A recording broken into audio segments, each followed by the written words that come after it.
And now Chapter 5 of the Madhya Leela, the Activities of Saksi Gopal.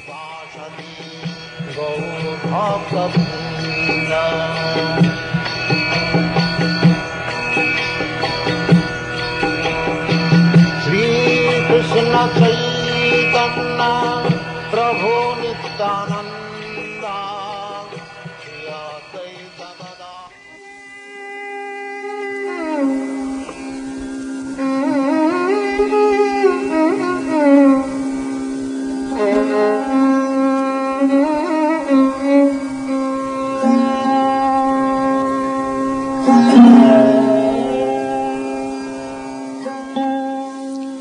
I offer my respectful obeisances unto the Supreme Personality of Godhead, who appeared as Sakshi Gopal to benefit a Brahmin. For 100 days, Sakshi Gopal traveled through the country, walking on his own legs. Thus his activities are wonderful. All glories to Lord Sri Caitanya Mahaprabhu. All glories to Lord Nityananda Prabhu. All glories to Sri Advaita Prabhu. And all glories to the devotees of Sri Caitanya Mahaprabhu. Walking and walking, Sri Caitanya Mahaprabhu and his party finally arrived at Yajapur on the river Vaitarani. There he saw the temple of Varahadev and offered his obeisances unto him. In the temple of Varahadev, Sri Caitanya Mahaprabhu engaged in chanting and dancing and offering prayers. He passed that night in the temple. Afterwards, Sri Caitanya Mahaprabhu went to the town of Katak to see the temple of the witness Gopal. When he saw the deity of Gopal, he was very much pleased with his beauty. While there, Sri Caitanya Mahaprabhu engaged in chanting and dancing for some time, and being overwhelmed, he offered many prayers to Gopal. That night, Sri Caitanya Mahaprabhu stayed in the temple of Gopal, and along with all the devotees, he heard the narration of the witness Gopal with great pleasure. Previously, when Nityananda Prabhu had toured all over India to see different places of pilgrimage, he also had come to see Sakshi Gopal at Katak. At that time, Nityananda Prabhu had heard the story of Sakshi Gopal from the townspeople. He now recited this again, and Lord Caitanya Mahaprabhu heard the narration with great pleasure.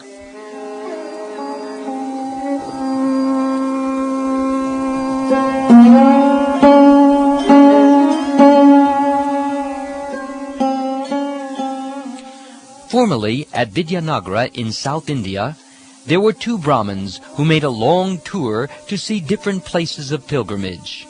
First of all, they visited Gaya, then Kashi, then Prayag. Finally, with great pleasure, they came to Mathura. After reaching Mathura, they started visiting the different forests of Vrindavan and came to Govardhan Hill. They visited all 12 forests and at last came to the town of Vrindavan.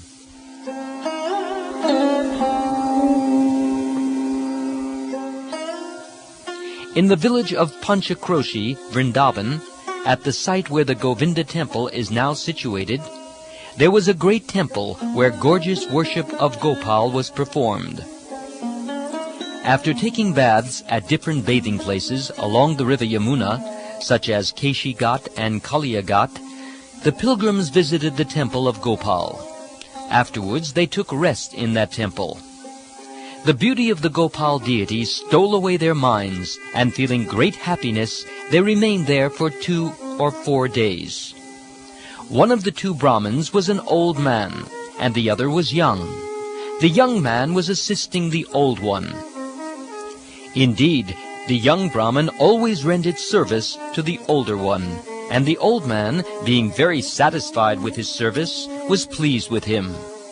The older man told the younger, "You have rendered various types of service to me. You have assisted me in traveling to all these places of pilgrimage. Even my own son does not render such service. By your mercy, I did not become fatigued while on this tour. If I do not show you any respect, I will be ungrateful. Therefore, I promise to give you my daughter in charity." The younger Brahmin replied, "My dear sir, please hear me. You are saying something very unusual. Such a thing never happens. You are a most aristocratic family man, well educated and very rich. I am not at all aristocratic, and I am without a decent education and have no wealth. Sir, I am not a suitable bridegroom for your daughter. I render service to you only for the satisfaction of Krishna. Lord Krishna is very pleased by service rendered to Brahmins, and when the Lord is pleased, the opulence of one's devotional service increases." The older Brahmin replied, "My dear boy, do not doubt me. I will give you my daughter in charity. I have already decided this." The young Brahmin said, "You have a wife and sons, and you have a large circle of relatives and friends.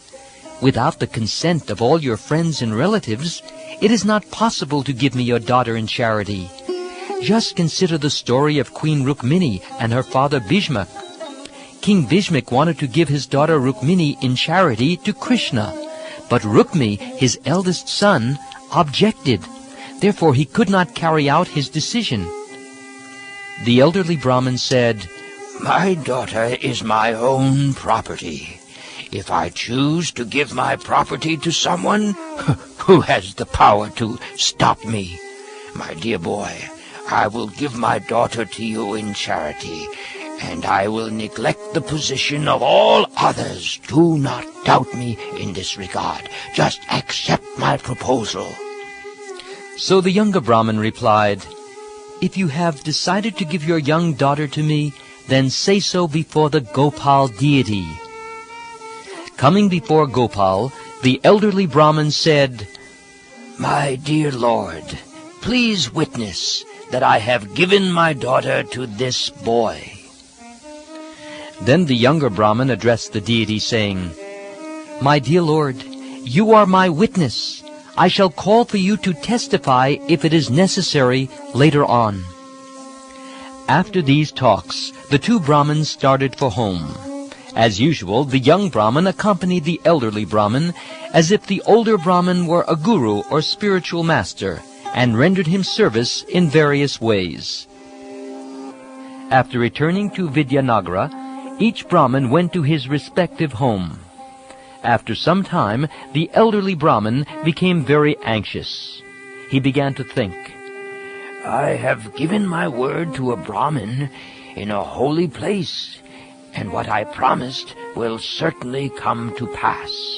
I must now disclose this to my wife, sons, other relatives, and friends." Thus one day the elderly Brahmin called for a meeting of all his relatives and friends, and before them all he narrated what had taken place in front of Gopal. When those who belonged to the family circle heard the narration of the old Brahmin, they made exclamations showing their disappointment. They all requested that he not make such a proposal again. They unanimously agreed, and one said, "If you offer your daughter to a degraded family, your aristocracy will be lost. When people hear of this, they will make jokes and laugh at you." The elderly Brahmin said, "How can I undo the promise I made in a holy place while on a pilgrimage? Whatever may happen, I must give him my daughter in charity." The relative replied, "If you give your daughter to that boy, we shall give up all connection with you." Indeed, his wife and sons declared, "If such a thing happens, we shall take poison and die." The elderly Brahmin said, "If I do not give my daughter to the young Brahmin, he will call Sri Gopalji as a witness. Thus he will take my daughter by force, and in that case, my religious principles will become meaningless." His son replied, "The deity may be a witness, but he is in a distant country. So how can he come to bear witness against you? Why are you so anxious over this? You do not have to flatly deny that you spoke such a thing. There is no need to make a false statement. Simply say that you do not remember what you said. If you simply say, I do not remember, I shall take care of the rest. By argument, I shall defeat the young Brahmin. Hearing this, the mind of the elderly Brahmin became very agitated. Feeling helpless, he simply turned his attention to the lotus feet of Gopal. The elderly Brahmin prayed, My dear Lord Gopal, I have taken shelter of your lotus feet, and therefore I request you to please protect my religious principles from disturbance, and at the same time save my kinsmen from dying.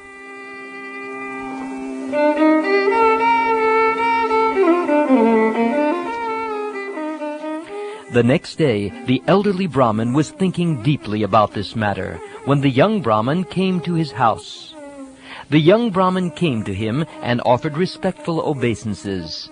Then, very humbly, folding his hands, he spoke as follows. You have promised to give your daughter in charity to me. Now you do not say anything. What is your conclusion? After the young Brahmin submitted this statement, the elderly Brahmin remained silent. Taking this opportunity, his son immediately came out with a stick to strike the younger man. Oh, you are most degraded. You want to marry my sister, just like a dwarf who wants to catch the moon. Seeing a stick in the hand of the son, the younger Brahmin fled. The next day, however, he gathered together all the people of the village.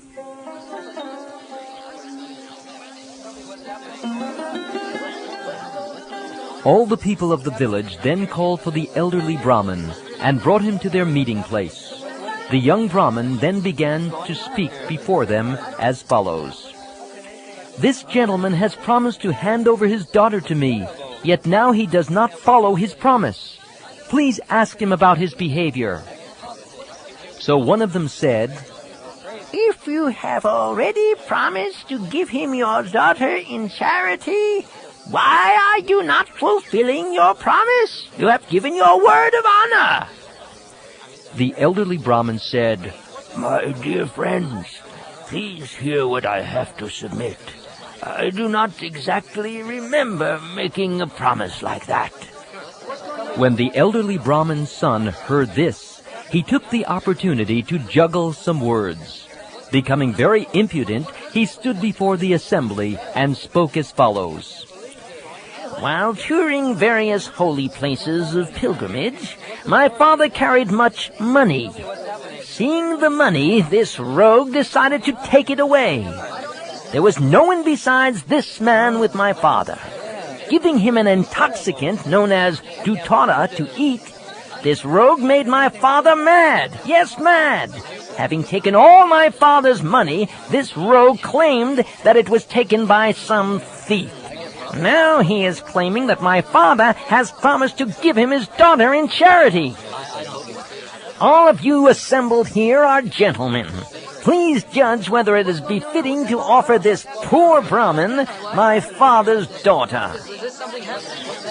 What's going on? I don't know. What's all this? What's going on? Hearing all these statements, all the people gathered there became a little doubtful.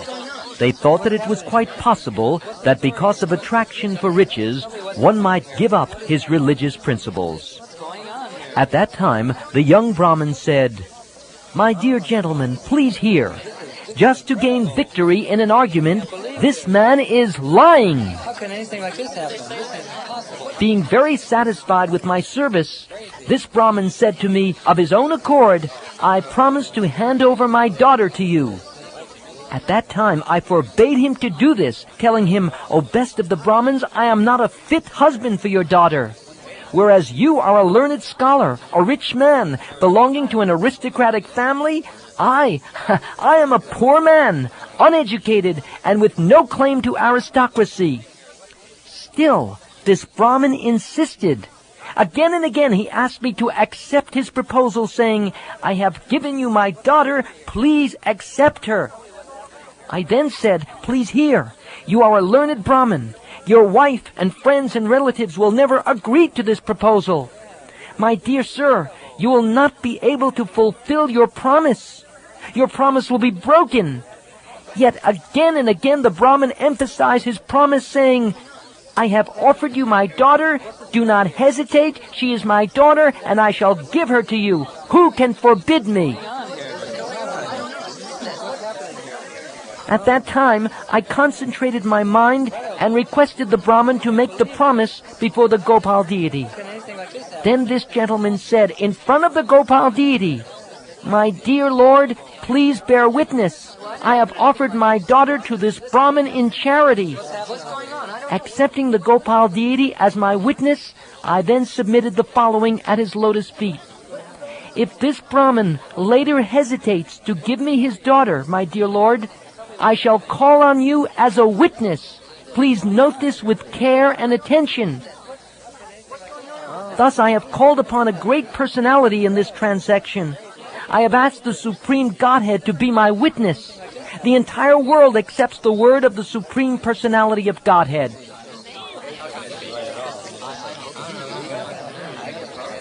Taking this opportunity, the elderly Brahmin immediately confirmed that this was really true. He said, "If Gopal personally comes here to serve as a witness, I shall surely give my daughter to the young Brahmin." The elderly Brahmin's son immediately confirmed this, saying, "Yes, this is a very nice settlement." The elderly Brahmin thought, "Since Lord Krishna is very merciful, he will certainly come to prove my statement." but the atheistic son thought, "It is not possible for Gopal to come and bear witness." Thinking thus, both father and son agreed. The young Brahmin took this opportunity to speak. "Please write this down on paper in black and white, so that you may not again change your word of honor." All the assembled people got this statement down in black and white, and taking the signatures of agreement from both of them, served as the mediators. What's going on? What's this all about?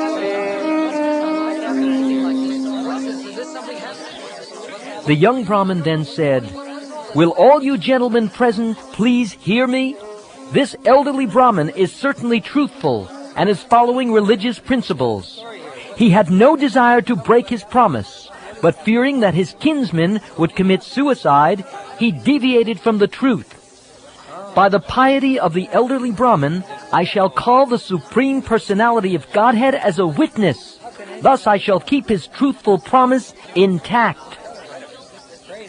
Hearing the emphatic statement of the younger Brahmin, some atheists in the meeting began to cut jokes. However, someone else said, "After all, the Lord is merciful, and if he likes, he can come." After the meeting, the young Brahmin started for Vrindavan. Upon arriving there, he first offered his respectful obeisances to the deity, and then narrated everything in full detail.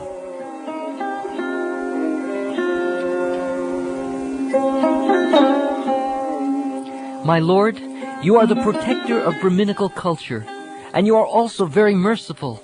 Therefore kindly show your great mercy by protecting the religious principles of us two Brahmins. My dear Lord, I am not thinking to become happy by getting the daughter as a bride.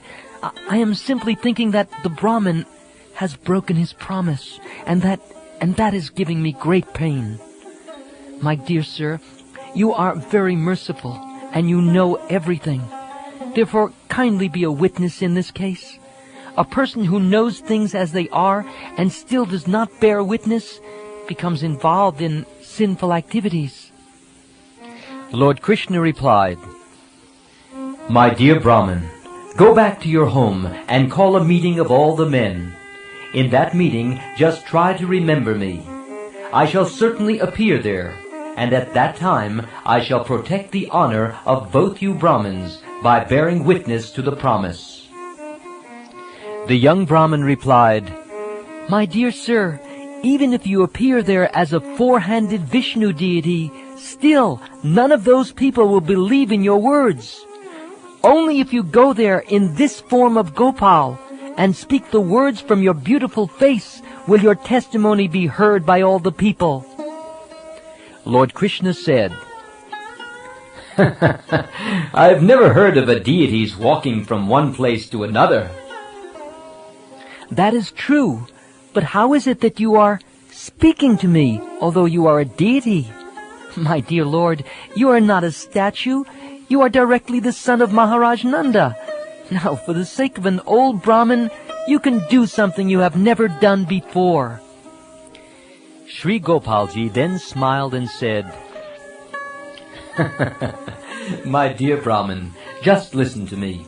I shall walk behind you, and in this way I shall go with you. Do not try to see me by turning around, for as soon as you see me, I shall remain stationary in that very place. You will know that I am walking behind you by the sound of my ankle bells. Cook 1 kilo of rice daily and offer it. I shall eat that rice and follow behind you." The next day the Brahmin begged permission from Gopal and started for his country. Gopal followed him step by step. While Gopal followed the young Brahmin, the tinkling sound of his ankle bells could be heard. The Brahmin became very pleased, and he cooked first-class rice for Gopal to eat. The young Brahmin walked and walked in this way, until he eventually arrived in his own country. When he neared his own village, he began to think as follows: "I have now come to my village, and I shall go to my home and tell all the people that the witness has arrived." The Brahmin then began to think that if the people didn't directly see the Gopal deity, they would not believe that he had arrived. But even if Gopal stays here, there is still nothing to fear. Thinking this, the Brahmin turned to look back, and he saw that Gopal, the Supreme Personality of Godhead, was standing there smiling.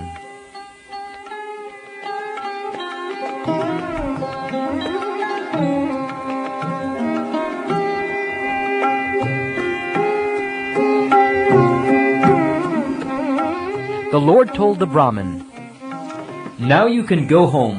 I shall stay here and shall not leave." The young Brahmin then went to the town and informed all the people about Gopal's arrival. Hearing this, the people were struck with wonder.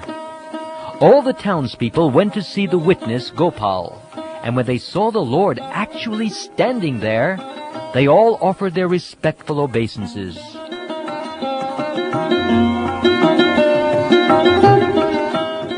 When the people arrived, they were very pleased to see the beauty of Gopal, and when they heard that he had actually walked there, they were all surprised. Then the elderly Brahmin, being very pleased, came forward and immediately fell like a stick in front of Gopal. Thus, in the presence of all the townspeople, Lord Gopal bore witness that the elderly Brahmin had offered his daughter in charity to the young Brahmin.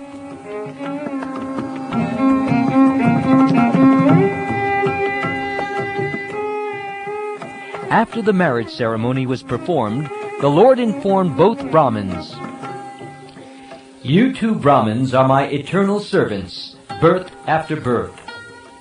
I have become very pleased by the truthfulness of you both. Now you can ask for a benediction." Thus, with great pleasure, the two Brahmins begged for a benediction.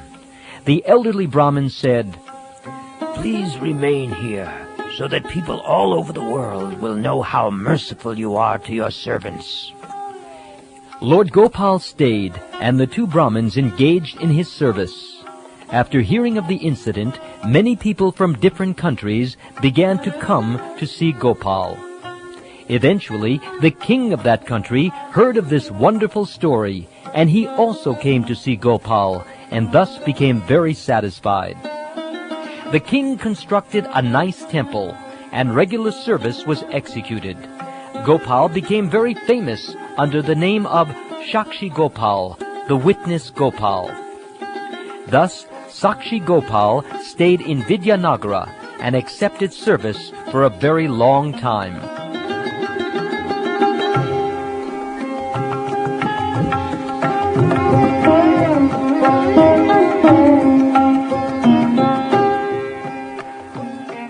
Later there was a fight, and this country was conquered by King Purushottam of Orissa. The king was victorious over the king of Vidyanagara, and he took possession of his throne, the Manikya Singhasan, which was bedecked with many jewels. That king became known as Purushottam Dev. He was a great devotee and was advanced in the civilization of the Aryans. He begged at the lotus feet of Gopal, "Please come to my kingdom." When the king begged him to come to his kingdom, Gopal, who was already obliged for his devotional service, accepted his prayer. Thus the king took the Gopal deity and went back to Cuttack.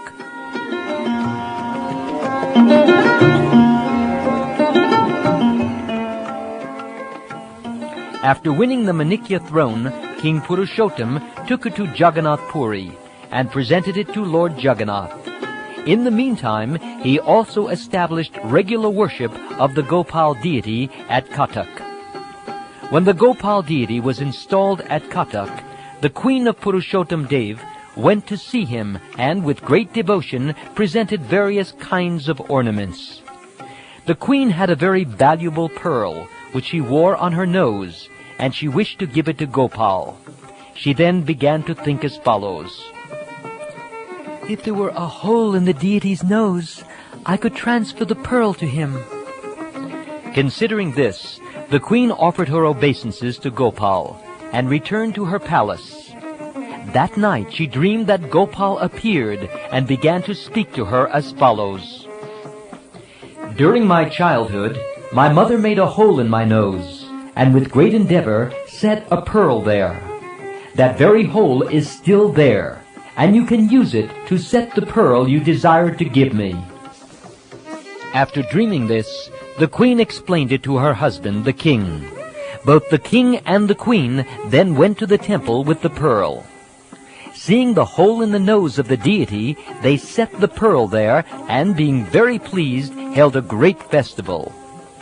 Since then, Gopal has been situated in the city of Cuttack, and he has been known ever since as Sakshi Gopal.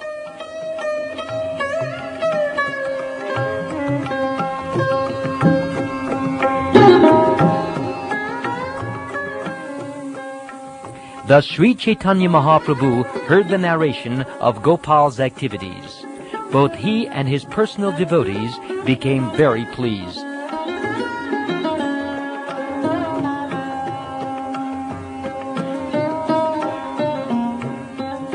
When Sri Caitanya Mahaprabhu was sitting before the Gopal deity, all the devotees saw him and the deity as being of the same form. Both of them were of the same complexion, and both had the same gigantic bodies. Both wore saffron cloth, and both were very grave. The devotees saw that both Lord Caitanya Mahaprabhu and Gopal were brilliantly effulgent and had eyes like lotuses. They were both absorbed in ecstasy, and their faces resembled full moons. When Nityananda saw both the Gopal deity and Sri Caitanya Mahaprabhu in that way, he began to exchange remarks with the devotees, all of whom were smiling. Thus, with great pleasure, Lord Sri Caitanya Mahaprabhu passed that night in the temple. After seeing the Mangal Arti ceremony in the morning, he started on his journey.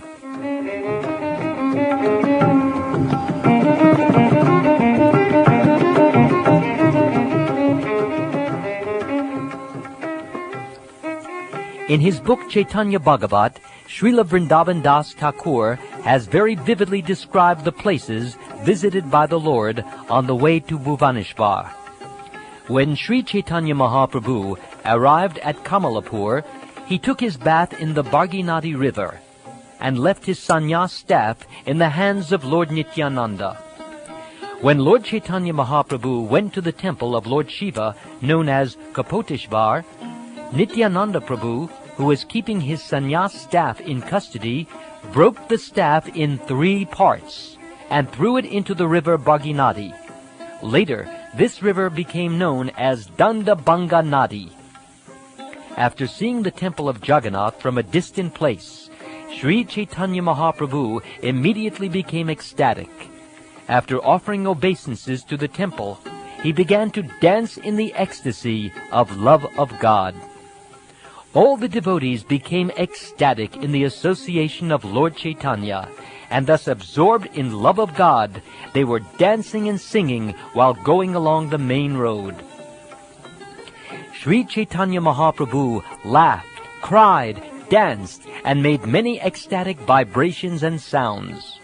Although the temple was only 6 miles away, to him the distance seemed thousands of miles.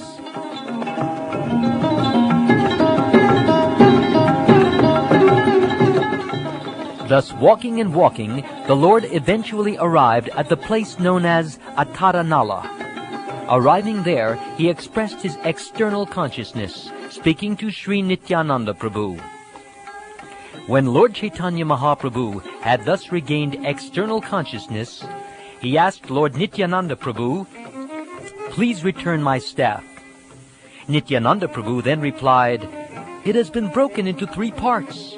When you fell down in ecstasy, I caught you, but both of us together fell upon the staff. Thus the staff broke under our weight. Where the pieces have gone, I cannot say. It is certainly because of my offense that your staff has broken. Now you can punish me on this account as you think proper." After hearing the story about how his staff had been broken, the Lord expressed a little sadness, and displaying a bit of anger, began to speak as follows. "You have all benefited me by bringing me to Nilachal. However, my only possession was that one staff, and you have not kept it. So all of you should go before or behind me to see Lord Jagannath. I shall not go with you." Mukunda Dutt told Sri Chaitanya Mahaprabhu, "My Lord, you should go ahead and allow all the others to follow. We shall not go with you." Sri Chaitanya Mahaprabhu then began to walk very swiftly before all the other devotees. No one could understand the real purpose of both the Lords, Chaitanya Mahaprabhu and Nityananda Prabhu. The devotees could not understand why Nityananda Prabhu broke the staff, why Sri Chaitanya Mahaprabhu permitted him to do so, nor why, after permitting him, Chaitanya Mahaprabhu became angry. The pastime of the breaking of the staff is very deep. Only one whose devotion is fixed upon the lotus feet of the 2 Lords can understand it. The glories of Lord Gopal, who is merciful to Brahmins, are very great. The narration of Sakshi Gopal was spoken by Nityananda Prabhu and heard by Sri Chaitanya Mahaprabhu. One who hears this narration of Lord Gopal with faith and love very soon attains the lotus feet of Lord Gopal. Praying at the lotus feet of Sri Rupa and Sri Raghunath, always desiring their mercy, I, Krishna Das, narrate Sri Caitanya Charitamrita, following in their footsteps.